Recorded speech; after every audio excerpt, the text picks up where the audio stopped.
Πανιερότατε, κύριοι δήμαρχοι, σεβαστοί πατέρες, κυρίες και κύριοι, σας καλωσορίζουμε στην πέμπτη διάλεξη του δευτέρου χρόνου του Σαλαμίνιου Ελεύθερου Πανεπιστημίου Αμοχώστου.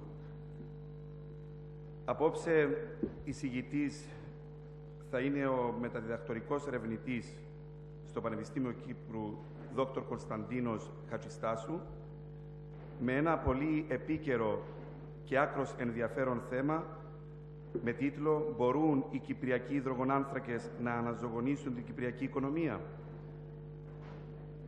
Συντονιστής της απόψινής διάλεξης και της συζήτησης που θα ακολουθήσει είναι ο κύριος Ανδρέας Οικονόμου, Αντιδήμαρχος Παραλιμνίου. Κύριε Οικονόμου, ο λόγος σε εσάς. Ευχαριστώ. Πανιερότατε, σεβαστοί πατέρες, κύριοι Δήμαρχοι Παραλιμνίου και Δερίνιας, κύριοι Δημοτικοί Σύμβουλοι, εκλεκτοί προσκεκλημένοι.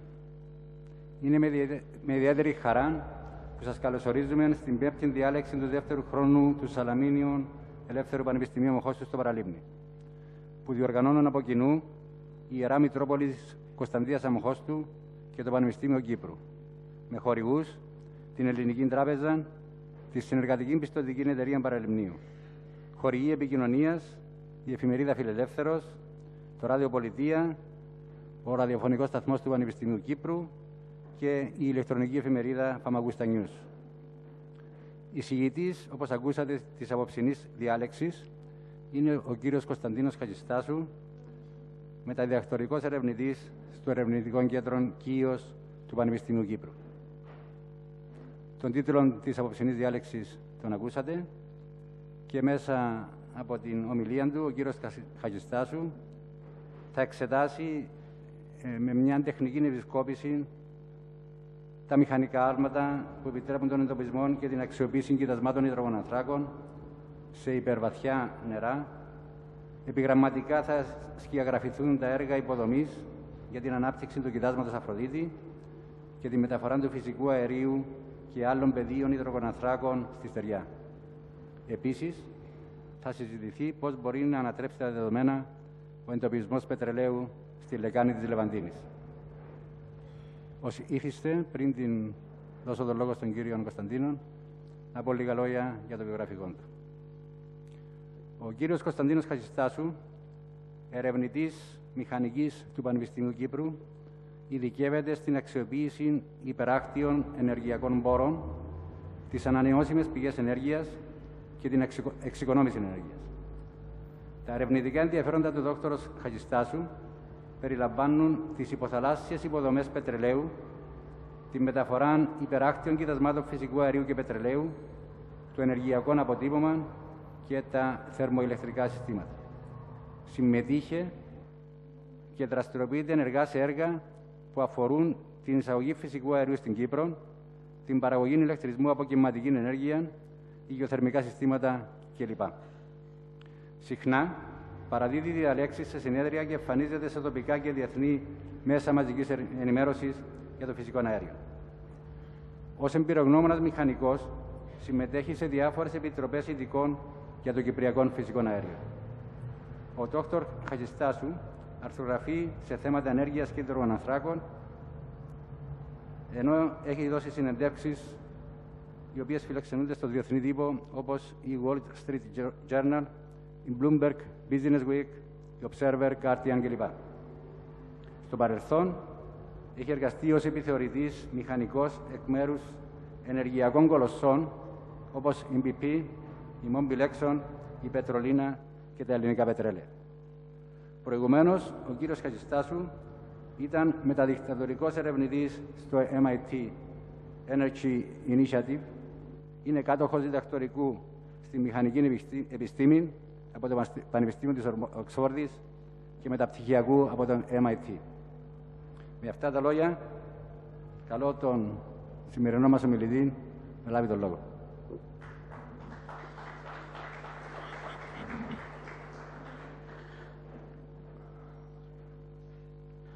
Σας ευχαριστώ που μας τιμήσατε με την παρουσία σας. Είναι και το Αγίου Βαλεντίνου, οπότε θα σας δώσουμε χρόνο μετά. Θα προσπαθήσουμε να τελειώσουμε στα 45 λεπτά. Έχουμε πάρα πολλά θέματα να καλύψουμε.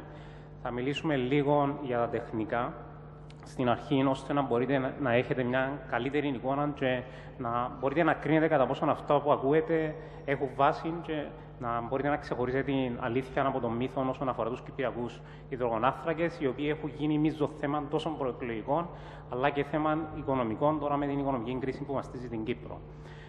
Οπότε θα αρχίσουμε με τα αποθέματα, η σύνοψη της ομιλίας, τα αποθέματα υδρογονανθράκων, ειδικότερα θα επικεντρωθούμε στο φυσικό αέριο σε παγκόσμιο επίπεδο. Θα δούμε μετά τις ανάγκες, θα δούμε ποιες χώρες θα χρειαστούν φυσικό αέριο, στις οποίες μπορούμε μελλοντικά να απολούμε. Κατόπιν θα αναπτύξουμε τα τεχνολογικά άλματα τα οποία μας επιτρέπουν να εντοπίζουμε και να αξιοποιούμε υδρογονάνθρακες σε υπερβαθιά νερά. Εδώ τα υπερβαθιά νερά έχουν βάθος πάνω από 1500 μέτρα, να διευκρινίσουμε. Μετά θα μπούμε στα τεχνικά θέματα που έχουν να κάνουν με τη διαδικασία επιβεβαίωσης που τόσο πολύ ακούμε, κατά πόσο μπορούμε να το πουλήσουμε ή όχι. Οπότε θα εξηγήσουμε το κάθε βήμα και ελπίζω να το βρείτε ενδιαφέρον. Κατόπιν το πιο σημαντικό είναι τι μπορούμε να κάνουμε να αξιοποιήσουμε το τεμάχιο Αφροδίτη, που είναι της δυναμικότητας των 7 τρισεκατομμυρίων κυβικών ποδών.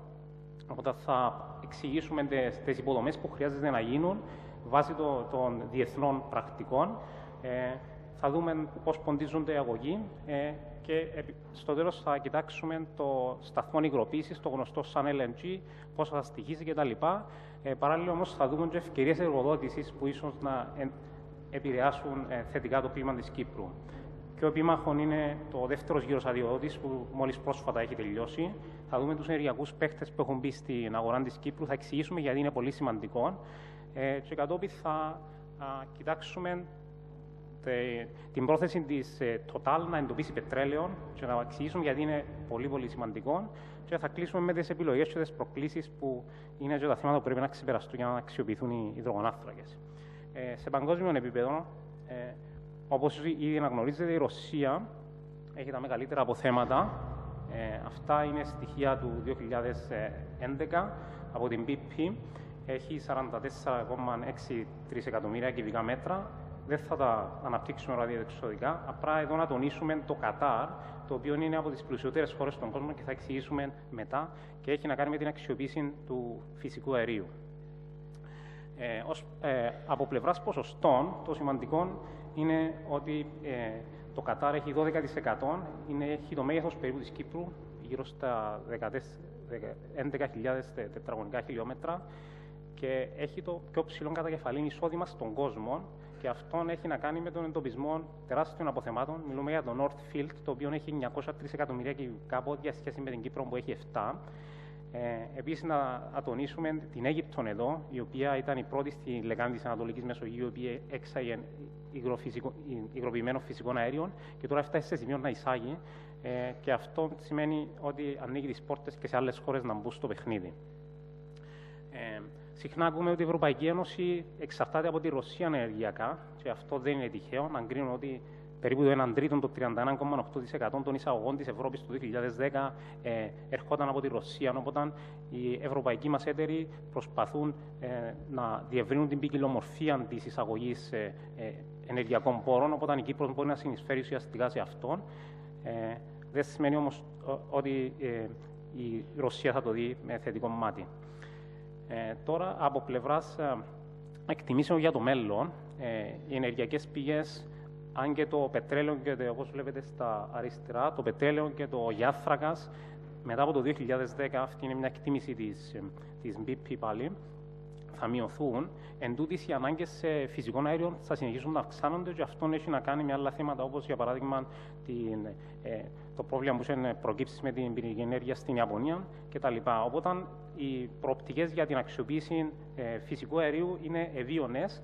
Και αν κοιτάξετε και τη γραφική παράσταση στα δεξιά, οι παίχτες οι οποίοι θα έχουν την περισσότερη ζήτηση είναι πρώτον η Κίνα, η οποία έχει ξεπεράσει τώρα από ό,τι γνωρίζω και την Αμερική από πλευράς εξαγωγών και εισαγωγών σε άλλα αγαθά, όχι τόσο σε ενεργειακά θέματα, και άλλες χώρες οι οποίες δεν είναι μέλη του ΩΣΑ. η Ευρώπη θα έχει και αυτή μια ανάπτυξη, αλλά θα είναι πιο χαμηλή σε σχέση με την Κίνα. Οπότε μπορούμε στο μέλλον να καταστεί πελάτης της Κύπρου η Κίνα. Δεν σημαίνει ότι κατά ανάγκη το φυσικό αέριο πρέπει να το εξάγουμε στην Ευρώπη. Με τη στιγμή που θα πάμε για LNG, έχουμε την ελευθερία να το εξάξουμε και σε άλλες χώρες. Όμως τα τεκτενόμενα, τι αλλάζει όμως το σκηνικό, που έχει να κάνει με την ενέργεια, σύμφωνα με εκτιμήσεις του International Energy Agency, από 21% οι ανάγκες του φυσικού αερίου θα εκτοξευτούν στο 25% του παγκόσμιου ενεργειακού μείγματος μέχρι το 2025, οπότε αυτό είναι σημαντικό. Το υγροποιημένο φυσικό αέριο θα πάει από το 9% στο 15,5%, άρα και αυτό είναι θετικό.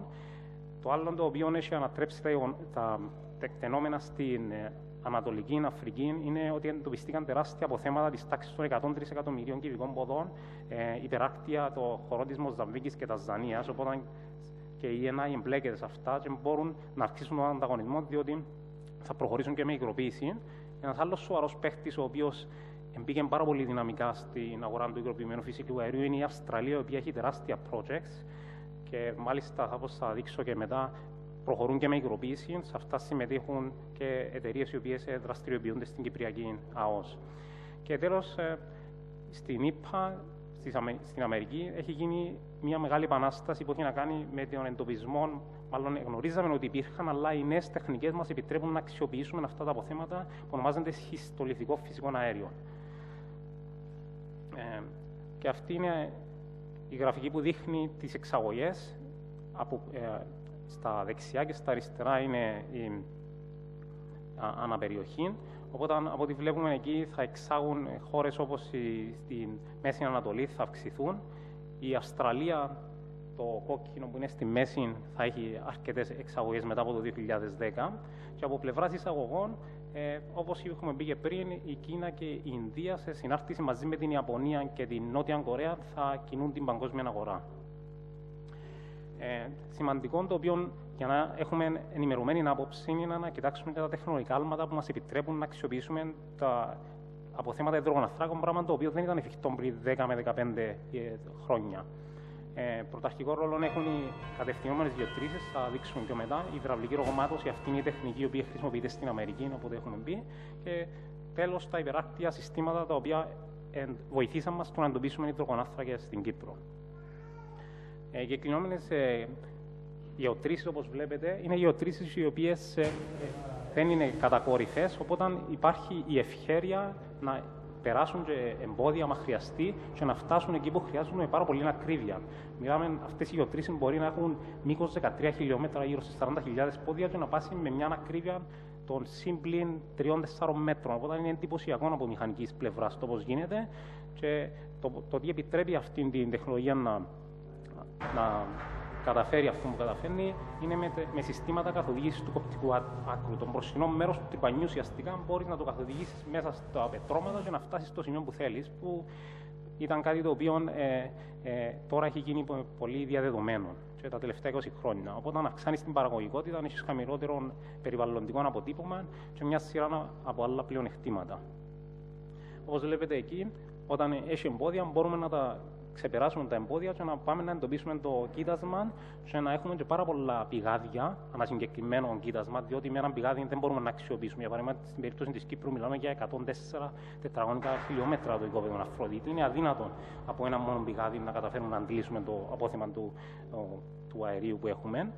Οπότε σε αυτά συνέτειναν και τα νέα υλικά, τα νέα διατηρητικά στελέχη κτλ. Θα μου σε λεπτομέρειες. Απλά να πούμε ότι αυτά ανατρέψαν τα δεδομένα. Εδώ βλέπετε έναν κοίτασμα στη Βόρειο Θάλασσα, το οποίο έχει 12 πηγάδια και μέσω αυτών μπορεί να αντλήσουν πιο ψηλά ποσοστά σε σχέση με το θα μπορούσαν να κάνουμε πιο λίγα. Η άλλη τεχνική είναι η τεχνική της υδραυλικής ρογμάτωσης, η οποία έχει ανατρέψει τα δεδομένα στην Αμερική. Οπότε έχουμε το κοπτικό άκρο ουσιαστικά και όλη τη γεώτρηση και πηγαίνει από κάθετα, πηγαίνει οριζόντια, περνά μέσα από τα πετρώματα, οπότε αποκτά πρόσβαση στα αποθέματα. Όταν φτάσουμε στο σημείο που χρειάζεται, γίνεται μια ελεγχόμενη έκρηξη και μετά στέλνουν κάτω στο Αυτό μπορεί να είναι σε βάθος 3 χιλιόμετρων από την επιφάνεια. Στέλνουν το υδραυλικό υγρό σε πίεση είναι 650 μπαρ περίπου, το οποίο είναι 99% νερό, σε συνδυασμό μαζί με άμμο κτλ. Οπότε δημιουργούν ρογμές μέσα στα πετρώματα και βάσει αυτής της τεχνικής μπορούν να αντλήσουν πάρα πολλά αποθέματα τα οποία υπήρχαν για μένα. Και ως επακόλουθον η Αμερική θα γίνει από εισαγωγέας φυσικού αερίου. Οι τιμές έχουν μειωθεί στην Αμερική, είναι πολλά πιο φθηνές από άλλα σημεία του κόσμου. Είναι $3 τώρα ανά εκατομμύριο BTU. Και έτσι μπορούσαν να αντιλήσουν τα δικά του και σύντομα μέχρι το 2017 θα είναι εξαγωγής, όχι εισαγωγής όπως νομίζει πολλοί κόσμος. Εδώ βλέπετε μερικά από τα πηγάδια. Έχουν ορίξει γύρω στις 37.000 πηγάδια. Οπότε αυτό έχει φέρει τα πάνω κάτω και σίγουρα θα επηρεάσει, θα βοηθήσει και άλλες χώρες να το ακολουθήσουν, αλλά θα συνεισφέρει και στον ανταγωνισμό, το οποίο όταν θέλει να μπει στην αγορά δεν είναι κατά ανάγκη κάτι θετικό, τουλάχιστον από την πλευρά της Κύπρου. Ενώ ορισμένες χώρες προχωρήσαν λόγω περιβαλλοντικών ανησυχιών να το καταργήσουν αυτή την τεχνική, αλλά αυτά είναι άλλα θέματα.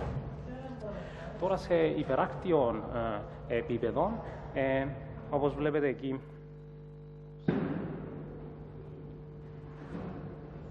αυτά ήταν σε ξέβαθα νερά στις αρχές, ίσως σε 400 πόδια νερού. Μετά προχωρήσαμε πιο πάνω, όταν αυξήθηκε το βάθος νερού, σε άλλα συστήματα όπως αυτή που είναι Detection Platforms ονομάζονται αυτές. Στην περίπτωση της Κύπρου, απλά για να γνωρίζουμε, θα χρειαστούν είτε ημιβυθιζόμενου τύπου, είτε αυτές οι πάνω που είναι τύπου SPAR ή οι άλλοι είναι Floating Production System ονομάζεται, το οποίο θα εγκατασταθεί όταν θα προχωρήσει η ανάπτυξη στο τεμάχιο Αφροδίτη.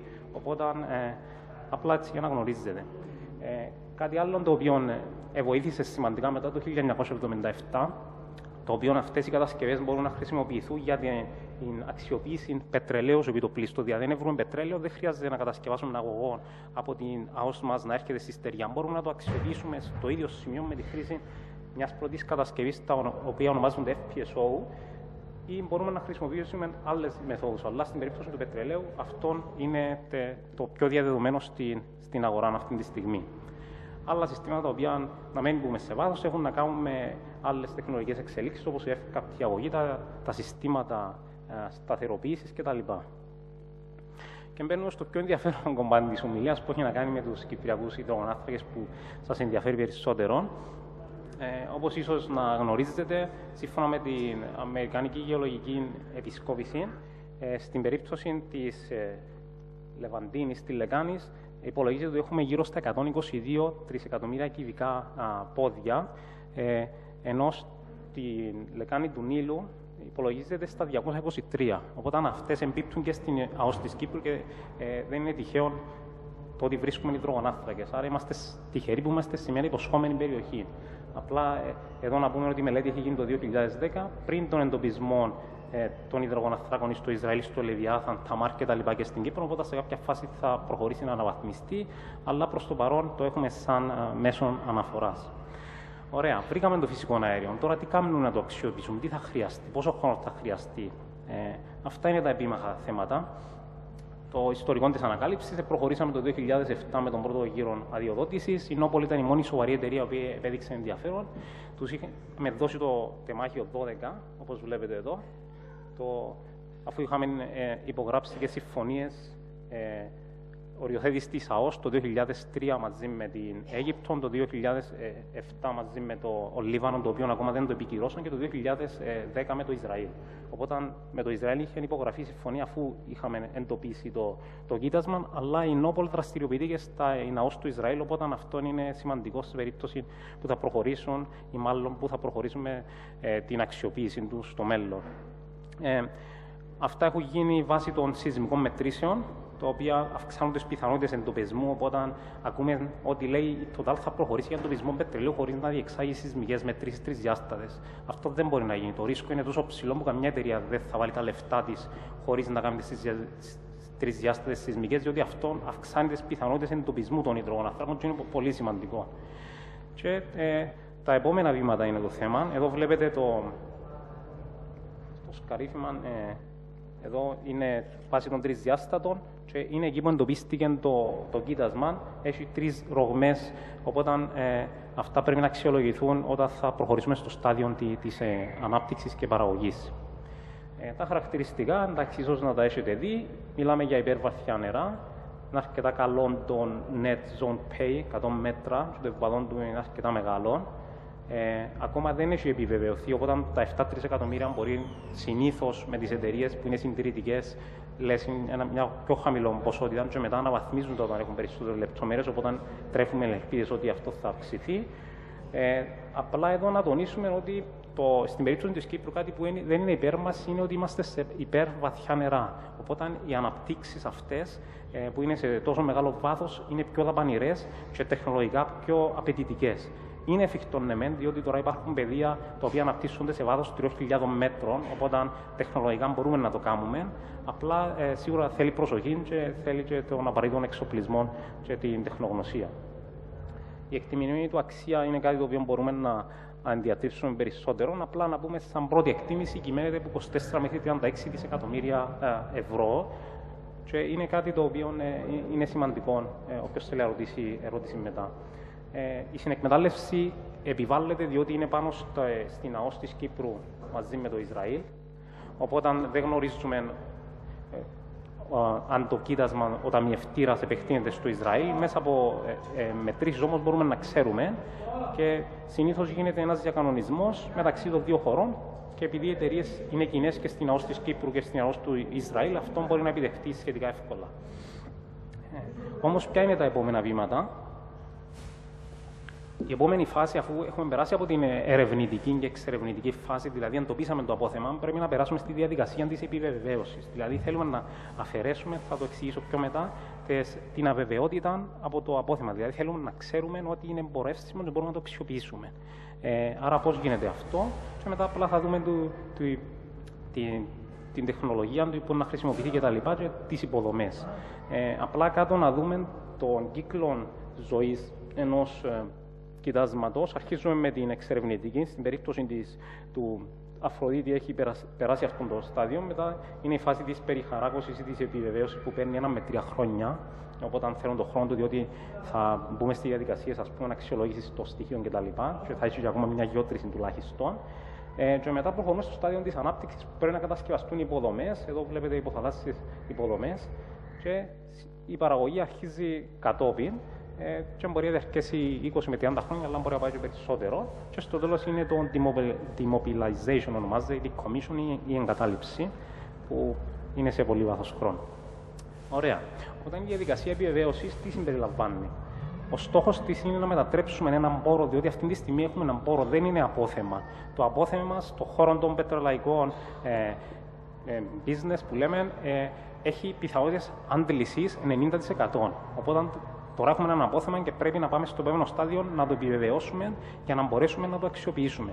Οπότε θα κάνουμε τουλάχιστον ένας από τους τρόπους που μπορούμε να το κάνουμε, θα έχουμε ακόμα μια γεώτρηση επιβεβαιωτική, στο οποίο θα παράξουμε στοιχεία, θα κάνουμε μετρήσεις και βάσει αυτού θα μπορούμε να έχουμε μια καλύτερη εικόνα και του όγκου των υδρογοναθράκων, αλλά και τεχνικά χαρακτηριστικά όπως τοπορόδες, διαπερατότητα κτλ. Τα οποία θα μας χρησιμεύσουν με τη χρήση μοντέλων να προχωρήσουμε το στάδιο της παραγωγής. Και ο στόχος μας είναι η βέλτιστη αξιοποίηση του. Από τη στιγμή όμως που προχωράμε την επιβεβαιωτική γεώτρηση, είναι πολύ θετικό αυτό, διότι αν δεν αξίζει τον κόπο, δεν θα μπαίνει καν στη διαδικασία παρόλο που επιλούσαν 75 δισεκατομμύρια. Και απλά εδώ να τονίσουμε ότι η Κυπριακή Δημοκρατία μέχρι στιγμής δεν έχει καταβάλει ούτε σέντ. Οπότε για μια εταιρεία να επενδύσει τα λεφτά με τόσο ρίσκο είναι μεγάλη υπόθεση για μας και πρέπει να είναι ελκυστικό το περιβάλλον ώστε να έχουν και να κερδίσουν, αλλιώς δεν έχουν κίνητρα να επενδύσουν. Οπότε το σημαντικό εδώ είναι, αφού περάσουμε αυτό το στάδιο της επιβεβαίωσης, είναι οι δοκιμές παραγωγής. Δηλαδή θέλουμε να ξέρουμε κατά πόσον το φυσικό αέριο που έχουμε είναι απολύψιμο, δηλαδή είναι recoverable. Μπορούμε να το αντλήσουμε, να το μεταφέρουμε και να το αξιοποιήσουμε. Και αφού έχουν περάσει αυτές οι διαδικασίες, μετά έρχεται κάποιος ανεξάρτητος οίκος συνήθως και επιβεβαιώνει ότι οι πιθανότητες να το αξιοποιήσεις είναι τουλάχιστον 90%. Οπότε αυτές είναι οι διαδικασίες που είναι τετριμμένες στην αγορά πετρελαίων, αλλά δεν μπορεί κάποιος να λέει ότι να πάμε να πουλήσουμε το φυσικό αέριο που εντοπίσαμε έτσι απλά. Αν δεν περάσουν το στάδιο, δυστυχώς θα το ξεπουλήσουμε. Και είναι κρίμα να γίνει κάτι τέτοιο. Επίσης, το θέμα της ενοποίησης εκμετάλλευσης του unitization agreement είναι αυτό μια μεγάλη διαδικασία. Δεν έχουμε ώρα να μπούμε σε λεπτομέρειες, αλλά είναι σημαντικό να γίνει αυτό για να ξέρουμε ότι στην ΑΟΣ της Κύπρου έχουμε τόσα τρισεκατομμύρια και μπορούμε να το αξιοποιήσουμε με οποιοδήποτε τρόπο διαλέξει η εταιρεία σε συνάρτηση μαζί με την Κύπρο. Ωραία, αφού περάσαμε τη φάση της επιβεβαίωσης, η επόμενη φάση είναι η ανάπτυξη. Πρέπει να κατασκευαστούν υποδομές, πρέπει να αντιληφθούν οι πόροι, ώστε να μπορούμε το φυσικό αέριο να το αξιοποιήσουμε ουσιαστικά, να το αντλήσουμε στην επιφάνεια, να το μεταφέρουμε στη στεριά, ώστε να μπορέσουμε να παράξουμε και ηλεκτρισμό όταν θέλουμε, αλλά και να τον πορευτούμε. Οπότε στην περίπτωση της Κύπρου, λόγω του ότι είναι αρκετά βαθιά τα νερά, πολύ πιθανό να χρησιμεύσουν μια από τις δύο τύπου πλατφόρμες, η τύπου SPAR ή τη FPU ονομάζονται αυτές. Είναι τεχνικά εφικτό, οπότε το θέμα είναι ότι είναι αρκετά δαπανηρές. Μια τέτοια ανάπτυξη μπορεί να έχει και να στοιχίζει και περίπου μισών δισεκατομμύριων, οπότε είναι αρκετοί πόροι που θα χρειαστούν. Μετά θα κατασκευαστούν υποθαλάσσιες υποδομές, flow lines κτλ. Και άλλα συστήματα για τον έλεγχο. Απλά εδώ να πούμε έτσι σαν μέτρο σύγκρισης, ένα άλλο project που έχει γίνει στην Αμερική, το Independence Hub, το οποίο είναι το πιο βαθύ στον κόσμο, και ήταν μια κολοσσία ανάπτυξη. Η πλατφόρμα, η οποία είναι αυτή συγκεκριμένη, στοίχησε $420 εκατομμύρια και μεταφέρει ουσιαστικά από τον κόρπο του Μεξικού το αέριο στην Αμερική, όπου μπορούν να το αξιοποιήσουν. Και συνολικά το κόστος υποδομής υπολογίζεται στα 2 με 2,5 δισεκατομμύρια $. Το σημαντικό εδώ είναι να πούμε ότι λόγω του ότι οι ανάγκες της Κύπρου σε φυσικών αέριων είναι 1,2 δισεκατομμύρια κυβικά μέτρα το χρόνο. Δηλαδή είναι αρκετά μικρό για να δικαιολογεί την αξιοποίηση του κοιτάσματος αυτού, διότι το κόστος που εμπλέκεται είναι πάρα πολύ ψηλό. Οπότε δεν έχουμε την επιλογή. Πρέπει να εξάξουμε όπως θα κάνει και το Ισραήλ για να μπορέσουμε να το αξιοποιήσουμε. Οπότε τα δύο αυτά πάμε μαζί. Η επόμενη φάση είναι να το μεταφέρουμε στη στεριά. Εντοπίσαμε το, περάσαμε από την αξιολόγηση, περάσαμε από την κατασκευή των υποδομών. Παράλληλα όμως μπορούμε να προχωρήσουμε και με την κατασκευή των αγωγών. Αν ήταν πετρέλαιο θα ήταν διαφορετικά τα πράγματα, θα εξηγήσουμε πιο μετά, αλλά στην περίπτωση του φυσικού αερίου είτε θα το υγροποιήσεις στο ίδιο σημείο, είτε θα το μεταφέρεις σε συμπιεσμένη μορφή αφού περάσει μια μικρή επεξεργασία στη στεριά μέσω υποθαλάσσιων αγωγών. Τα προβλήματα φυσικά σταματούν εδώ. Από ό,τι βλέπετε εδώ, εκτός από ότι έχουμε και υποθαλάσσια φαράγγια, αυτά είναι αξιολόγηση ουσιαστικά surveying του βυθού, ονομάζεται. Έχει ήδη προχωρήσει η εταιρεία σε τέτοια διεξαγωγή έρευνας, για να ξέρουμε ότι η διαδρομή που θα ακολουθήσουμε θα είναι ευέλτιστη και από πλευράς απόστασης και από πλευράς αποφυγής κινδύνων, διότι υπάρχουν πάρα πολλοί κίνδυνοι σε τόσο μεγάλα βάθη πέρα από τις πιέσεις. Οπότε η διαδρομή υπολογίζεται στα περίπου 185 χιλιόμετρα και βάσει δύο συγκρίσεων που έχω κάνει με άλλες δύο ανάλογους αγωγούς, ο οποίος ο ένας μεταφέρει φυσικών αέριων από τη Ρωσία μέσω της Μαύρης Θάλασσας στην Τουρκία και το άλλο μεταφέρει από τη Λιβύη στην Ιταλία, στη Σικελία συγκεκριμένα. Το κόστος υπολογίζεται σε 800 εκατομμύρια μέχρι 2,3 δισεκατομμύρια, αλλά πρέπει να γίνει μελέτη εξειδικευμένη ώστε να ξέρουμε καλύτερα το κόστος ουσιαστικά και να ξεπεραστούν και οι τεχνικές προκλήσεις. Βάσει του βάθους, αυτά είναι τα πλοία τα οποία θα χρησιμοποιηθούν στην περίπτωση της Κύπρου, τον J-Lay, το οποίο τοποθετά των αγωγών, η αγωγή τα κομμάτια τα κολλά καθώς προχωρά και τα αφήνει στην επιφάνεια του βυθού ουσιαστικά ή μπορεί να τα καλύψουν να χρειαστούν. Απλά η πίεση μας είναι αρκετά μεγάλη, οπότε μας περιορίζει ως προς τη διάμετρο του αγωγού, που από ό,τι έχω ακούσει είναι στις 20 ίντσες και ίσως να χρειαστεί να τοποθετηθούν, να ποντιστούν δύο αγωγοί, διότι θα μπορούμε να μεταφέρουμε το φυσικό αέριο που χρειάζεται. Αφού αποφασίσουμε την ποσότητα την οποία θέλουμε να μεταφέρουμε στη στεριά, πρέπει να ξεπεραστούν οι κινδύνοι, ας πούμε, είναι σεισμογενής περιοχή, γεωκινδύνοι κτλ. Και σίγουρα οι περιβαλλοντικές πτυχές. Ωραία, φέραμε το στη στεριά των φυσικών αέριων. Τι γίνεται μετά, πώς μπορούμε να το αξιοποιήσουμε πέρα από να παράγουμε ηλεκτρισμό στους σταθμούς της ΑΕΚ. Φυσικά, ο ένας τρόπος είναι να το υγροποιούμε, δηλαδή να το ψύχουμε σε θερμοκρασίες πριν 161 βαθμούς, το οποίο να πετά και τεράστια ενέργεια να το ψύχεις σε έτσι χαμηλό βαθμό και μετά θα το εξάγουμε με πλοία υγροποιημένου φυσικού αερίου. Αυτός είναι η διάταξη του Βασιλικού. Αυτές οι μονάδες υγροποίησης ονομάζονται trains και σε πρώτη φάση μέχρι τώρα σχεδιασμός είναι να κατασκευαστεί ένα train το οποίο να υγροποιεί 5 εκατομμύρια μέτρα φυσικού αερίου ουσιαστικά και να μπορούμε να το εξάγουμε. Το κόστος που είναι και το επίμαχο θέμα, αν πάμε για 5 MTPA, το κόστος υπολογίζεται από 8 μέχρι 10 δισεκατομμύρια δολάρια. Οπότε, αντιλαμβάνεστε, στην κατάσταση που είναι η Κύπρος, πρέπει να αντιληφθούν αυτοί οι πόροι και οι εταιρείες σίγουρα θέλουν να συμμετέχουν, αλλά πρέπει πρώτα να είναι σίγουροι για τη βιωσιμότητα του έργου. Οπότε, θέλει αρκετών προγραμματισμών και αρκετές μελέτες, ώστε να ξέρουμε ότι εκείνο που κάνουμε θα είναι κερδοφόρο και για την Κύπρο, αλλά και για τις εταιρείες. Είναι εφικτό, ναι, μεν, διότι το απόθεμα μας είναι αρκετά μεγάλο, αλλά σίγουρα έχει πολλές προκλήσεις μέχρι να φτάσουμε στο επιθυμητό σημείο. Κάτι σημαντικό είναι οι ενεργειακές ανάγκες τέτοιου σταθμού, ο οποίος θα είναι έναν τρίτο των ενεργειακών αναγκών της Κύπρου, που υπολογίζονται σε 1,2 ΜΒ αυτή τη στιγμή. Νομίζω ότι πάμε για 15 MTPA. Ο χώρος νομίζω ότι εντάξει μπορεί να επεκταθεί στην περίπτωση και το χρονοδιάγραμμα το οποίο μπορεί να πάρει μέχρι και 6 χρόνια για να κατασκευαστεί ο σταθμός αυτός. Η μια λύση είναι ο υγροποιημένος χερσαίος τερματικός, η άλλη λύση είναι να το υγροποιούμε στο σημείο στο οποίο το αντλούμε. Αυτή είναι μια νέα τεχνολογία. Θα δοκιμαστεί το 2017 στην Αυστραλία. Η Shell ήταν η πρώτη που προχώρησε. Οπότε αντλείται από τη θάλασσα, μετά από επάνω στο πλοίο, περνά μια επεξεργασία και υγροποιείται επί τόπου. Έχει tanks τα οποία δεξαμενές τα οποία το αποθηκεύουν και μετά έρχεται το πλοίο υγροποιημένο και το φορτώνουν και το πουλούν εκεί. Απλά η τεχνολογία αυτή είναι σε προκαταρκτικά στάδια. Τα επιμέρους κομμάτια είναι ναι μεν ελεγμένα ή verified κτλ. Αλλά μπορούμε να πούμε ότι η Κύπρος ίσως να μην θέλει να είναι η πρώτη χώρα η οποία θα προχωρήσει με τέτοια ανάπτυξη, διότι είναι μία αποδειγμένη σε πρώτη φάση και επιπλέον το κόστος, όπως βλέπετε, είναι πάνω κάτω αρκετά δαπανηρό και ανάλογο με το χερσαίο τερματικό.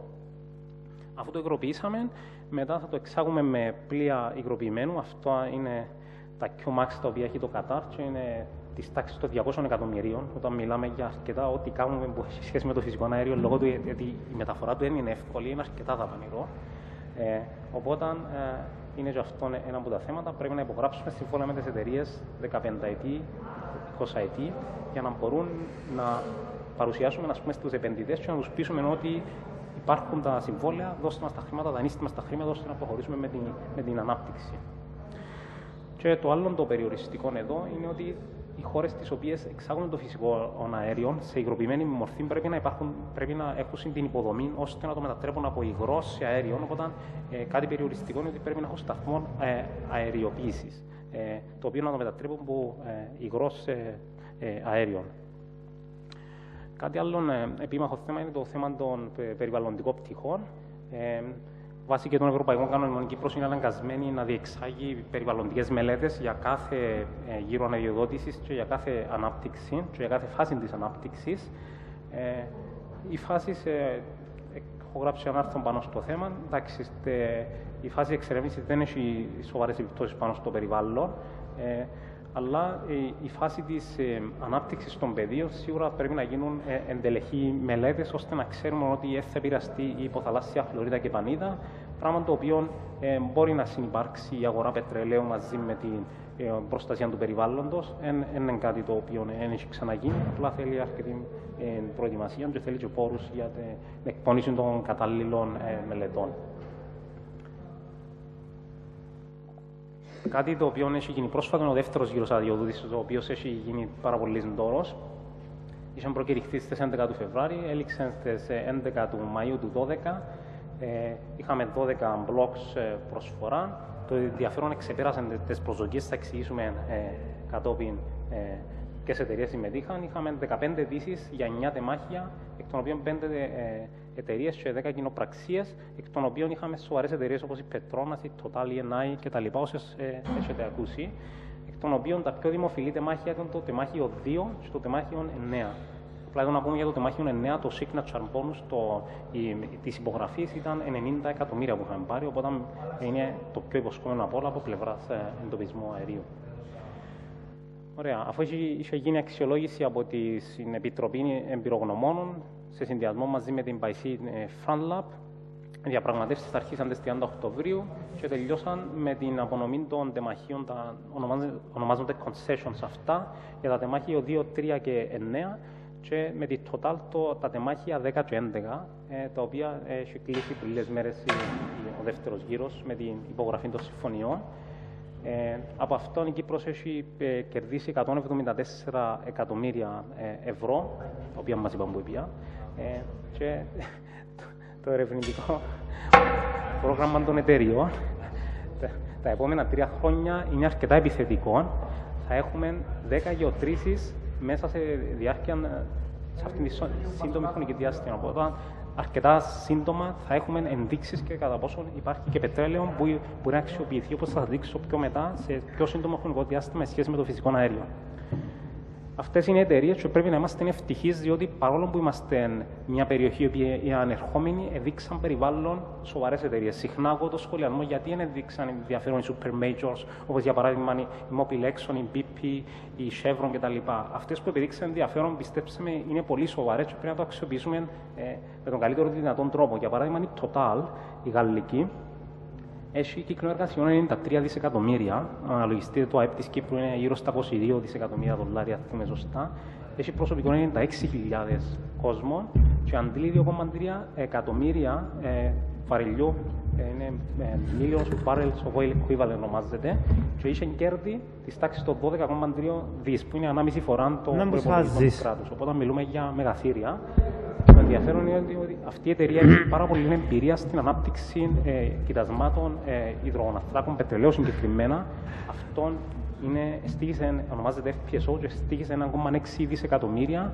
Το είναι στην υπεράκτεια της Νιγηρίας. Όταν σε περίπτωση εντοπισμού δεν θα έχουμε κανένα πρόβλημα αυτή η εταιρεία να βάλει και τους πόρους και την τεχνογνωσία και να εκπαιδεύσει και Κύπρους που χρειάζονται για να προχωρήσουμε με τις αναπτύξεις. Άρα είμαστε τυχεροί που τις έχουμε, αλλά χρειάζεται πάρα πολύ δουλειά. Η ENI και αυτή η μεγάλη και σοβαρή εταιρεία της τάξης, να μην πούμε σε λεπτομέρειες, απλά να πούμε ότι οι εταιρείες αυτές είμαστε τυχεροί που τις έχουμε και πρέπει να το χειριστούμε σωστά. Και τέλος η ΚΟΚΑΣ, που είναι ο μεγαλύτερος εισαγωγέας υγροποιημένου φυσικού αερίου, όταν έχουμε εταιρείες οι οποίες δραστηριοποιούνται upstream, δηλαδή στην έρευνα και στον εντοπισμό, έχουμε εταιρείες οι οποίες μπορούν να το μεταφέρουν και έχουμε και εταιρείες που έχουν πρόσβαση σε αγορές, όπως η συγκεκριμένα η ΚΟΚΑΣ. Οπότε έχουμε ένα αρκετά ισορροπημένο μίξ εταιρεών που επέδειξαν ενδιαφέρον στην Κύπρο. Άλλες σημαντικές εξελίξεις οι οποίες έχουν αλλάξει τα δεδομένα στην περιοχή είναι ότι στην περίπτωση του Ισραήλ έχουν βρει το Λεβιάθον, το οποίο είναι της τάξης των 17 τρισεκατομμυρίων κυβικών ποδών. Είναι ένα από τα μεγαλύτερα στον κόσμο που έχει εντοπιστεί την τελευταία δεκαετία. Έχει επιδείξει ενδιαφέρον η Woodside, η οποία ενδιαφέρθηκε για την ΑΟΣ της Κύπρου και αγόρασε το 1 τρίτο στην τιμή των 2, το 1 τρίτο του αποθέματος στην τιμή των 2,5 δις. Το σημαντικό αυτό ότι σημαίνει το Ισραήλ αναπόφευκτα θα προχωρήσει στην εξαγωγή και σημαίνει ανοίγει τις πόρτες στην Κύπρο να συνεργαστεί στρατηγικά με το Ισραήλ και να μπορεί να κατασκευαστεί ο σταθμός υγροποίησης στην Κύπρο, ώστε να μπορεί και το Ισραήλ να εξάγει τα αποθέματα του μέσω εμάς. Οπότε αυτές είναι στρατηγικής σημασίας κινήσεις που νομίζω πρέπει να δρομολογηθούν. Άρα, παρόλο το κόστος που το επούλησε, που έχουν να πούσουν ότι επούλησε η Νόπολ και οι συνέτεροι της στην περίπτωση του Λεβιάθα, το πιο σημαντικό είναι ότι έχει την εμπειρία η εταιρεία που μπορούν να προχωρήσουν με εμπορική αξιοποίηση και ανοίγει ουσιαστικά και τις πόρτες σε εμάς.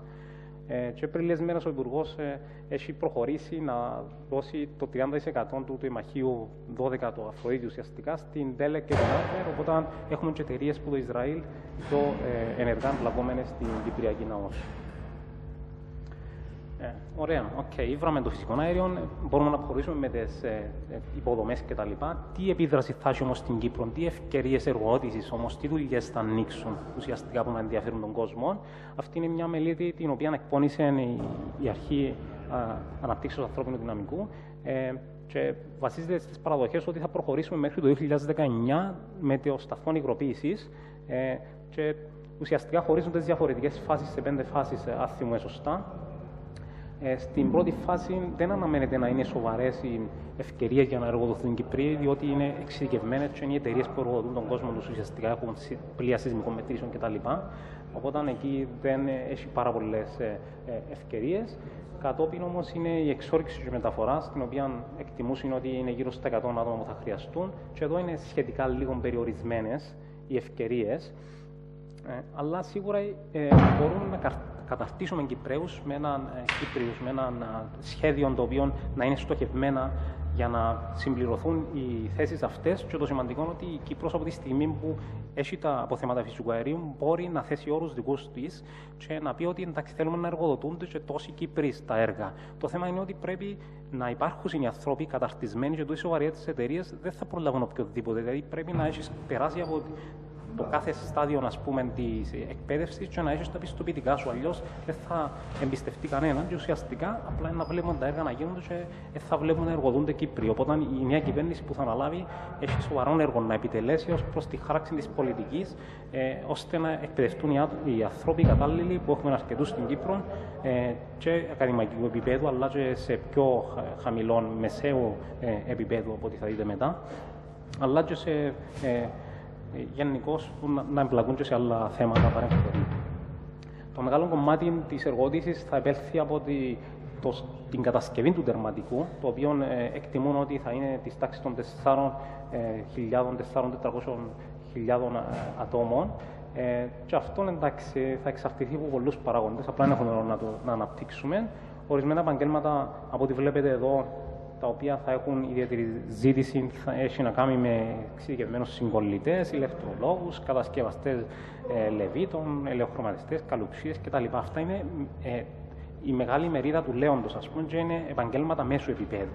Και μετά, στο τέλος, για τη λειτουργία αυτών των υποδομών και των αγωγών και του σταθμού υγροποίησης θα χρειαστούν περίπου 200 άτομα. Ένα άλλο σημαντικό θέμα, ακούμε ότι θα προχωρήσει Total για τον εντοπισμό πετρελαίου. Και έτσι έψαξα και έβαλα μαζί τα χρόνια τα οποία χρειάζονται να προχωρήσει μια τέτοια ανάπτυξη σχέση με το φυσικό αέριο, το οποίο χρειάζεται πιο δαπανηρές ουσιαστικά υποδομές και πιο χρονοβόρες. Όπως βλέπετε στις δύο συγκρίσεις εκεί, αυτές οι δύο φάσεις περίπου ο χρόνος είναι ο ίδιος. Η ερευνητική και η περιχαράκωση, οι φάσεις. Αν και υπάρχει μια χρονική στέρηση 3 με 4 χρόνια, δηλαδή το φυσικό αέριο 3 με 4 χρόνια πιο μπροστά, εν τούτης, όταν προχωρήσει με το καλό να εντοπίσουμε πετρέλαιο, που η Total είναι αποφασισμένη ότι θα προχωρήσει από ό,τι μας έχουν πει ήδη, επεξεργάζονται τα γεωλογικά δεδομένα και τις σεισμικές μετρήσεις. Αν συμβεί κάτι τέτοιο, το πλεονέκτημα είναι εδώ ότι αντί να προχωρήσουμε με το σταθμό υγροποίησης, το άλλο το πλεονέκτημα με το πετρέλαιο είναι πιο ακριβό. Μιλούμε τώρα για $117 το βαρέλι, είναι σχέση με το φυσικό αέριο, το οποίο η τιμή διαφέρει από χώρα σε χώρα. Δεν υπάρχει μια ομοιομορφή τιμή ανά το παγκόσμιο, αλλά σίγουρα είναι πολύ πιο φθηνό. Οπότε, να προχωρήσει η ανάπτυξη, η οποία θέλει 2 με 4 χρόνια, και κατασκευαστεί και η πλωτή κατασκευή των γνωστών που σας έχω δείξει πριν, το FPSO, που μπορεί να εγκατασταθεί σε αυτό το σημείο, μέχρι το 2021 θα αρχίσουν να έχουμε πόρους από το πετρέλαιο, το οποίο θα βρούμε, λέω τώρα, ένα απόθεμα της τάξης των 500 εκατομμυρίων αυτών βαρελιών. Αυτό μεταφράζεται σε περίπου 50 δισεκατομμύρια ευρώ, το οποίο είναι δολάρια, το οποίο είναι πάρα πολλά λεφτά και σίγουρα πολύ πιο εύκολα εμπορεύσιμο. Όμως, για να κάνουμε όλα αυτά, σίγουρα πρέπει να ξεπεραστούν και οι προκλήσεις, οι οποίες είναι πάρα πολλές. Όπως έχω πει πριν, έχει αρκετών ανταγωνισμών στον τομέα του φυσικού αερίου. Ήδη έχουμε χώρες όπως το Κατάρ, η Αυστραλία, η Ανατολική και η Δυτική Αφρική. Έχουμε την Αμερική από την άλλη πλευρά του Ατλαντικού, η οποία το 2007 θα προχωρήσει με την εξαγωγή υγροποιημένου φυσικού αερίου. Πρέπει να βρούμε τους πόρους, πρέπει να πείσουμε τους δανειστές μας, διότι στην περίπτωση της Κύπρου τώρα η αξιολόγηση, πώς το λέμε, το rating που τους οίκους αξιολόγησης τους είναι junk, δηλαδή επίπεδο σκουπίδια. Μετά πρέπει να υποπτεύσουμε όλες αυτές τις εταιρείες, διότι μέχρι τώρα δεν έχουμε τις απαραίτητες ομάδες να το κάνουμε. Έχουμε την υπηρεσία ενέργειας, τώρα έχει φύγει ο Κασίνης που ζαμε. Αλλά σίγουρα και πρέπει να αποσαφινιστούν τα πλαίσια τα οποία έχουν να κάνουν με το ποιος ελέγχει τι και γιατί. Για παράδειγμα, στην περίπτωση της Κρετίκ, της κρατικής εταιρείας υδρογοναθράκων, δεν μπορεί από τη μια λέει ότι θα εποπτεύει τις εταιρείες και από την άλλη θα συμμετείχει στις αναπτύξεις. Και το ζητούμενο στο τέλος της μέρας δεν είναι απλά να βλέπουμε τους ξένους να εμπλέκονται. Πρέπει να εμπλακούν και δικές μας εταιρείες. Όπως κάνουν σε χώρες, ας πούμε, η Petrobras, η Βραζιλιάνικη, η Νορβηγική, η Statoil. Δηλαδή, να εμπλακούμε μέσα στην ίδια την ανάπτυξη, να αναπτύξουμε εμείς την τεχνογνωσία, ώστε τα ωφέλη να τα επομίζεται ουσιαστικά, να τα γεύεται ο Κύπριος πολίτης, αλλά σίγουρα και οι εταιρείες πρέπει να έχουν κέρδος από αυτό. Οπότε, έχει πάρα πολλά πράγματα να γίνουν Ένα άλλο θέμα το οποίο έχουμε δει πολλά έντονα είναι η σύγκρουση της εκτελεστικής και νομοθετικής εξουσίας, πράγμα το οποίο στα μάτια των εταιριών είναι αδικαιολόγητο και σίγουρα μας χαροποιεί. Και το άλλο επίμαχο θέμα είναι η μετατροπή των πόρων σε αξία, δηλαδή το value creation. Έχω κάνει μια ομιλία πάνω σε τούτον, είναι και τούτον σημαντικό. Και ύστερα ότι παράλληλα, μάλλον, πρέπει να γίνει και η μεταφορά τεχνογνωσίας. Δηλαδή, μέσα στα συμβόλαια πρέπει να υπάρχουν ρήτρες στις οποίες οι εταιρείες να εκπαιδεύουν και Κύπριους. Ώστε να μπούμε και εμείς δυναμικά σε αυτόν τον τομέα, δηλαδή να μην τα αναπτύσσουν μόνοι τους. Και σίγουρα το θέμα της διαχείρισης είναι ένα από τα άλλα. Ωραία. Οπότε, τα συμπερασματικά σχόλια, είμαστε τυχεροί ότι έχουμε σοβαρές εταιρείες που δραστηριοποιούνται, αρκετές εκ των οποίων είναι οι δύο, νομίζω, είναι super majors. Οπότε, αυτό είναι καλό. Πρέπει να συνεργαστούμε με το Ισραήλ. Αυτό είναι ένα γεωπολιτικό ίσως θέμα, το οποίο όμως επιβάλλεται και λόγω της εγκύτητας του εντοπισμού και των εταιριών, αλλά για να μπορούμε. Βασικά, η περιοχή της Ανατολικής Μεσογείου δεν έχει την πολυτέλεια να έχει δύο σταθμούς υγροποίησης, αν δείτε και τι έχουν οι άλλες χώρες. Οπότε, το πάντρεμα είναι μονόδρομος. Ένα άλλο θέμα το οποίο πρόκειψε είναι η ενδιάμεση λύση εισαγωγής φυσικού αερίου, το οποίο ήδη έχω ακούσει αποκλείσαση, λέει, το συμπιεσμένο φυσικών αερίων, το οποίο είναι κάτι που δεν έπρεπε να είχε συμβεί και σίγουρα θα το πληρώσουμε πάρα πολύ ακριβά. Οπότε, αρχικά απορρίψαν τη Shell και μετά έφτασαν και λένε ότι πρέπει να εισάξουμε φυσικών αέριων. Οπότε, και εδώ χρειάζεται μια βελτίωση, ας πούμε, της πορείας. Και σίγουρα οι υδρογονάνθρακες είναι μια ανανεώσιμη πηγή ενέργειας. Οπότε, αν έχουμε το εύρυθο το αέριο να προχωρήσουν και για πετρέλαιο, δεν πρέπει να το αξιοποιήσουν και να ωφεληθούν μόνο οι παρόν γενναίες, όπως κάνουν και άλλες χώρες, όπως για παράδειγμα η Νορβηγία, στο οποίο έχουν αποθέματα και είναι και για τις μελλοντικές. Και τρανό παράδειγμα είναι η Νορβηγία με τη Βενεζουέλα, η οποία Βενεζουέλα είναι παράδειγμα προς αποφυγή. Και σίγουρα η αξιοποίηση νέων ταλέντων, η κατάρτιση νέων ταλέντων να εμπλακούν μέσα στις αναπτύξεις, να αποκτήσουν τις γνώσεις, την εμπειρία, για να μπορούμε και στο τέλος η Κύπρος, ας πούμε, να είναι ανεξάρτητη και να αναπτύσσει τους υδρογονάνθρακες από μόνη της, σε συνδυασμό με την ναυτιλία, για να υπάρχει ελπίδα σε αυτόν τον τόπο. Και από άλλες απόψεις, οι τουρκικές προκλήσεις είναι ένα άλλο θέμα το οποίο σίγουρα δεν πρέπει να το υποτιμούμε, αλλά από τη στιγμή που πάμε με τους διεθνείς κανόνες, δηλαδή έχουμε υπογράψει το δίκαιο της θάλασσας, σημαίνει και από τη στιγμή που οι εταιρείες μας εμπιστευτήκαν, σημαίνει γνωρίζουν και αυτοί ότι είναι νόμιμα που γίνονται όσα γίνονται, απλά πρέπει να είμαστε προσεκτικοί στις κινήσεις μας. Κατόπιν είναι η ενεργειακή πολιτική, πρέπει να υπάρχει έναν όρομα, πρέπει να υπάρχουν σχεδιασμοί, έχουν να γίνουν πάρα πολλά πράγματα. Και πρέπει να υπάρχει συντονισμένη προσπάθεια τόσο από πολιτικούς, αλλά και να εμπλακούν και ανθρώποι που κατέχουν το αντικείμενο.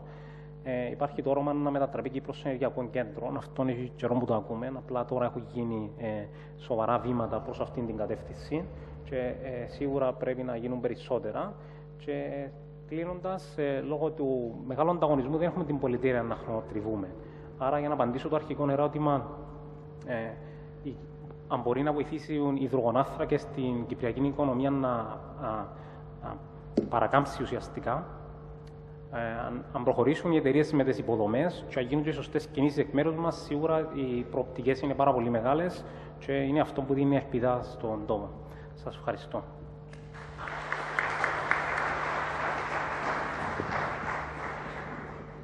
Να ευχαριστήσω τον κύριο Χατζηστάσου. Να πω ότι, να θυμίσω ότι αν διάβαζα το βιογραφικό του δόκτωρα Χατζηστάσου, προσέξατε ότι εκτός από την επιστημονική κατάρτιση ήταν και συνεργάστηκε με τις μεγαλύτερες εταιρείες πετρελαίου και γενικά υδρογονανθράκων.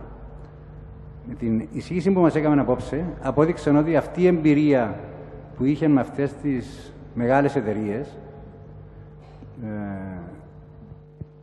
του επέτρεψε να μας δώσει, πιστεύω, μια ολοκληρωμένη εικόνα για το τι γίνεται με τα θέματα των υδρογονανθράκων, με δεδομένο ότι των τελευταίων καιρών και λόγω του ότι το θέμα είναι ψηλά στην ατζέντα της προεκλογικής, έχουμε ακούσει τόσα που στο τέλος νιώθαμε κάπως συγχυσμένοι και κάπως μετέωροι ως προς τη λογική.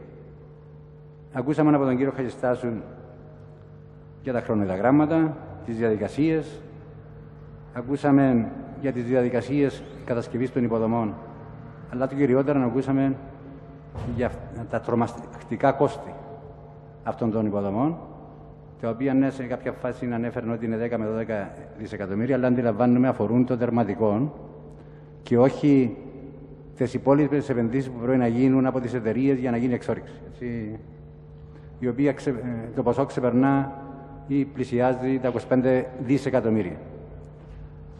25 δισεκατομμύρια είναι περίπου 1,4 του ΑΕΠ της Κύπρου. Τρομακτικά νούμερα.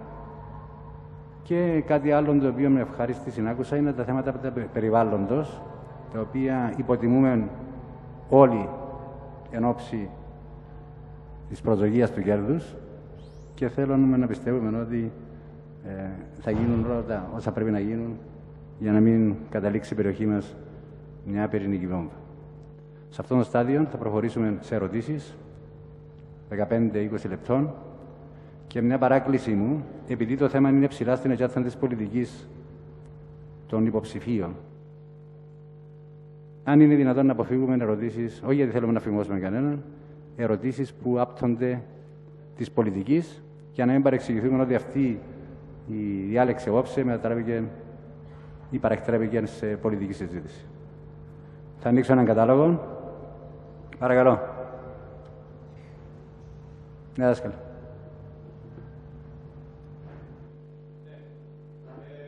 Να μας πείτε λίγα λόγια πώς δημιουργήθηκε αυτό το φυσικό αέριο και σε γενικές γραμμές πώς γίνεται ο εντοπισμός του εκεί στα βαθιά νερά που μας είπατε.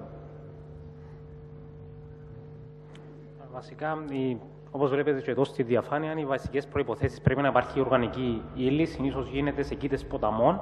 Έχει με την πέραση εκατομμυρίων χρόνων, εκατοντάδων εκατομμυρίων πολλές φορές.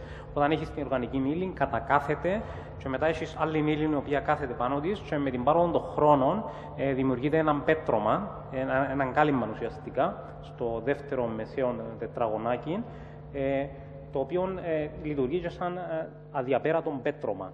Όταν είναι η αποδόμηση της οργανικής ύλης και μέσα από εκατομμύρια χρόνια δημιουργείται ο ταμιευτήρας, ο οποίος παγιδεύει ουσιαστικά το φυσικό αέριο ή το πετρέλαιο. Συνήθως έχουμε το φυσικό αέριο που είναι πιο χαμηλή η πυκνότητα του από πάνω. Μετά από κάτω μπορούμε να έχουμε πετρέλαιο και από κάτω μπορούμε να έχουμε νερό. Συνήθως έτσι είναι. Το ενδιαφέρον στην περίπτωση της Κύπρου ότι δεν έχουν προχωρήσει ακόμα στο απαραίτητο βάθος ώστε να ξέρουμε ότι υπάρχει πετρέλαιο κάτω από το φυσικό αέριο. Οπότε είναι αρκετά σημαντικό αυτό. Και μετά είναι τα θέματα της μετανάστευσης του πετρελαίου, το οποίο αν δεν υπάρχει το κάπ από πάνω, το οποίο παγιδεύει το. Στην περίπτωση της Κύπρου είμαστε τυχεροί ότι έχουμε τα evaporates ονομάζονται, τα οποία είναι πάχος 12 με 15 χιλιόμετρα κάτω από την επιφάνεια της θάλασσας και ουσιαστικά αυτό παγιδεύει τους υδρογονάνθρακες και με τις διάφορες τεχνικές που θα δείξω μετά μπορούμε να προχωρήσουμε στον εντοπισμό του. Και σίγουρα η κατάλληλη γεωλογική ιστορία είναι σημαντική. Κάτι το οποίο παρέλειψα να παρουσιάσω, δηλαδή πώς μια άλλη τεχνική που βοηθά στον εντοπισμό είναι οι σεισμικές μετρήσεις, οι οποίες ακούμε συχνά γι' αυτόν. Είναι με τη χρήση aircans ονομάζονται αυτά. Ουσιαστικά απελευθερώνουν αέρα σε πολύ ψηλή πίεση, της τάξης των 170-200 bars, τα οποία μέρος των οποίων ταξιδεύει μέσα από το νερό, μέσα από τα διαφορετικά στρώματα ουσιαστικά και μετά το πλοίο, αυτό γίνεται υπεράκτια, ζωπαράκτια, το πλοίο μεταφέρει μια σειρά από υδρόφωνα ονομάζονται, τα οποία καταγράφουν ουσιαστικά τα αντανακλώμενα κύματα αέρα και βάσει αυτών περνούν μια διαδικασία processing και δημιουργούνται τα σεισμικά, τα οποία σεισμικά αυξάνουν την πιθανότητα εντοπισμού του ΚΑΠ. Ονομάζεται, το ΚΑΠ είναι η παγίδα. Και όπως βλέπετε από τα αριστερά στα δεξιά, οι πιθανότητες των γινωμένων των διαφορετικών επιμέρους στοιχείων που πρέπει να συνυπάρξουν είναι 21%, μάλλον 23% στην περίπτωση που χρησιμοποιήσουμε διδιάστατα, ενώ αν προχωρήσουμε σε τρισδιάστατα, το ποσοστό λόγω της υψηλής πιθανότητας εντοπισμού της παγίδας εκτοξεύεται στα 41%. Οπότε δεν προχωρά καμιά εταιρεία στον εντοπισμό στην εξόρυξη να δεν περάσει από τα διδιάστατα στα τρισδιάστατα, διότι αυξάνει την πιθανότητα επιτυχίας.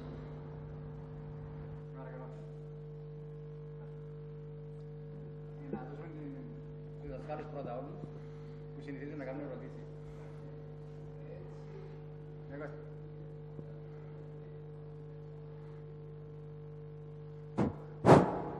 Με έτσι πλούσια κοιτάσματα υδρογων ανθράκων που έχουμε στα οικόπεδα μας, αξίας τόσων δισεκατομμυρίων, και επιτρέπουμε στην Τρόικα να μας ψήνει το ψάρι στα χείλη. Δηλαδή ψήνω πράγματα. Περίεργο πράγμα. Θεωρώ ότι ήταν περισσότερο σχόλιο παρά ερώτηση, έτσι δάσκαλε. Τάσο, στο διάδρομο.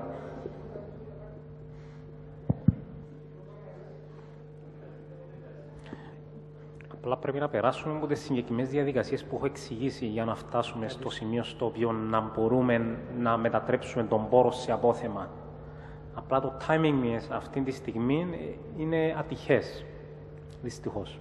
Καλησπέρα σας. Καλησπέρα. Καλώς ήρθατε στη συγκέντρωση, στην ομιλία. Ευχαριστούμε. Εγώ είμαι ένας που εργάστηκα σε αυτές τις δουλειές για αρκετά χρόνια. Τόσο στο καλό όσο και στο κακό. Δηλαδή όσο καλό είναι, υπάρχει και άλλον τόσο κακό μέχρι που να βρούμε το αέριο, το κάθε τι. Λοιπόν, σήμερα μπορεί να εργαστούν στο offshore αυτό κάπου 30 εργάτες. Επειδή δεν μπορεί να εργαστούν συνέχεια ένα μήνα, κάθε 15 αλλάσσονται. 2 βάρδιες που 15 άτομα είναι 30 άτομα. Μιλάτε για τις πλατφόρμες. Έχουμε αρκετούς συγκολλητές. Να εξασκήσουμε ακόμα λίγους, θα πάνε και λίγοι και ο αυτόν. Λοιπόν, εκείνο που νομίζω ότι πρέπει να έχουμε οργάνωση. Δυστυχώς, εκτός που αν πάνε όλοι οι πολιτικοί μας πάνω και δουλεύουν εκείνοι, τότε θα ελευθερωθεί και η Κύπρος μας και θα μας αφήσουν κάτι και για τα παιδιά και τα αγκόνια μας. Αλλιώτικα πολύ αμφισβητώ. Έπρεπε ο τερματικός να αρχίσει που μόλις άρχισε η διάδρυση. Πότε θα τον κάνουμε? Και τα 10 χρόνια. Ευχαριστώ πολύ. Απλά να... Έχω αρκετή πείρα σε κάθε τι. Το κάθε τι γιατί πάνω του 10 χρόνια εργάζεται. Σε πολλά. Στο Ρίγκινε Μέις, στο Σάντα Φέ, στο Πόλαρις, πολλά της Φράς, πολλά της Φράς. Και στη μετακίνηση τους και στο κάθε τι. Αυτά έχω να πω. Να κρατήσουν και κρατήσουν το, θα είναι καλά για όλους τους επόμενους και ωραία αν όχι, είχαμε και χάσαμε. Βασικά έχουμε το θέμα να μην χάσουμε.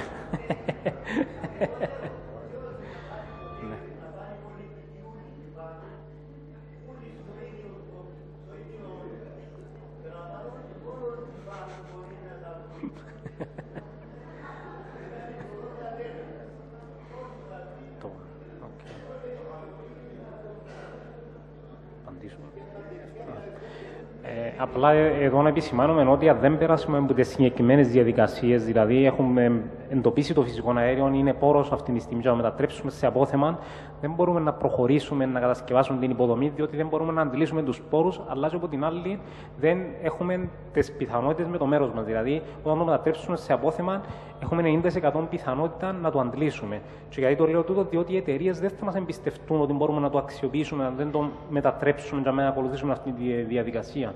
Άρα το επόμενο βήμα να προχωρήσει η Νόβολ, σίγουρα είμαστε σε καλό δρόμο. Απλά το πρόβλημα είναι ότι τα χρονοδιαγράμματα είναι αρκετά διευρυμένα στην περίπτωση του εντοπισμού φυσικού αερίου. Τώρα, από πλευράς κατάρτισης του εργατικού δυναμικού, σίγουρα είναι θέμα της νέας κυβέρνησης, η οποία θα αναλάβει, αλλά πρέπει να χαράξει την πολιτική και πρέπει να προσφέρει και προγράμματα κατάρτισης και των ανέργων και ανθρώπων οι οποίοι ενδιαφέρονται να επανεκπαιδευτούν. Και πίστεψα ότι δεν είναι εύκολο η εταιρεία να εμπιστευτεί κάποιον, να προλάβει κάποιον ο οποίος είναι συγκολλητής, αν δεν έχει τα πιστοποιητικά και αν δεν έχει την πρακτική εμπειρία. Οπότε στην Κύπρο μπορεί να κάνουμε τα θεωρητικά μαθήματα, αλλά πρέπει να έχουμε και την πρακτική εξάρτηση. Γίνεται όμως με τις εταιρείες. Οπότε θέλει αρκετή δουλειά.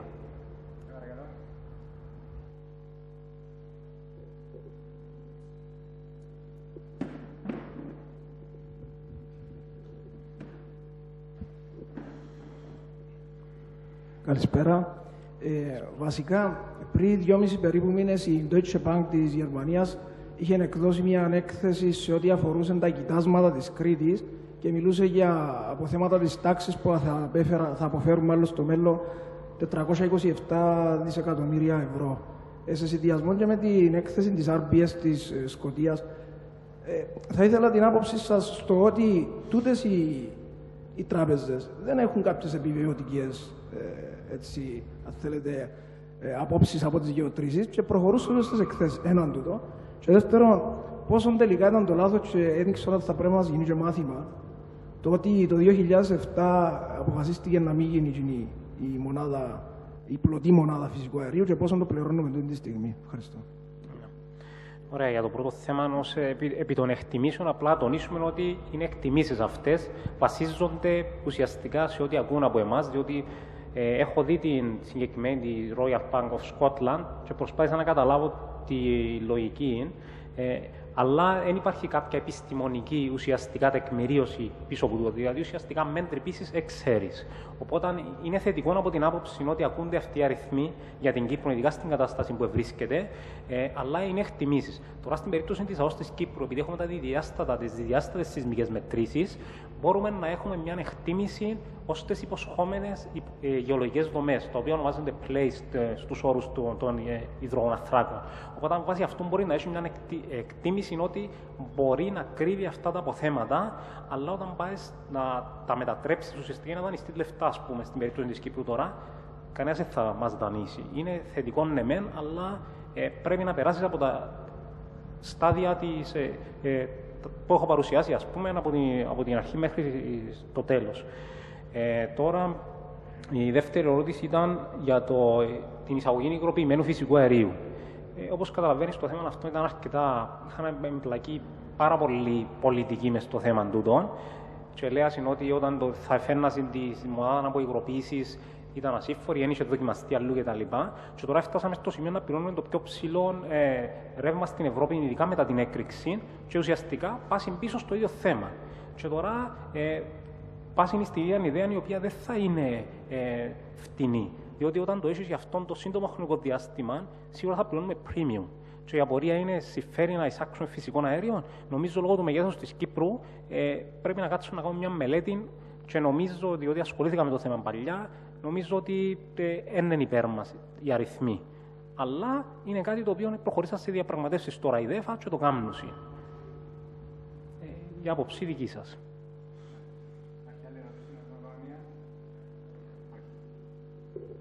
Ή καταλάβαμε τα ούλα ή συγχυστήκαμε παραπάνω. Νομίζω όμως ότι αποκτήσαμε απόψε μια ολοκληρωμένη εικόνα για το θέμα.